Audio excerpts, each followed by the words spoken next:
En el lujoso Hotel Grand Hyatt de Bangkok, las autoridades de esta ciudad encontraron 6 cuerpos sin vida en una de sus habitaciones. De estos, 4 con nacionalidad vietnamita y 2 norteamericanos con origen vietnamita. 3 cuerpos de hombres y 3 cuerpos de mujeres fueron hallados sin signos de maltrato y sus equipajes fueron encontrados muy cerca a la puerta de este reconocido hotel en la capital de Tailandia. Lo que se han podido confirmar las autoridades de este país es que han encontrado restos de cianuro en vasos y copas del hotel. Esto hace presumir que las víctimas murieron por envenenamiento. Pero esto será confirmado en las próximas horas por una autopsia que será realizada por las autoridades forenses de este país. Ni siquiera la declaratoria de un conflicto armado interno a inicios de año ha frenado la acción criminal en Ecuador. El asalto, grabado por una cámara de seguridad, ocurrió hace escasos días en una carretera cercana a Guayaquil, la segunda ciudad más importante del país, aún azotada por altos niveles de violencia.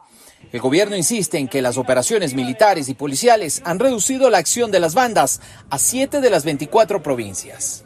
¿Qué es lo que pasa? Cuando empiezas a cerrar el territorio, hay más delincuentes por metro cuadrado en los lugares donde hay conflicto y se empiezan a pelear también por territorio. El gobierno ha señalado que las muertes violentas han bajado un 17% en los primeros 6 meses del año. Sin embargo, las cifras distan aún de un efectivo control del crimen organizado. La analista Carolyn Ávila cree que los resultados aún son muy modestos y atribuye que la guerra contra las bandas se sostiene en la narrativa oficial. No se han eliminado las causas de muerte violenta, no se han eliminado los secuestros, no se han eliminado las extorsiones. Y señala que la palabra presidencial ha perdido confianza en la población.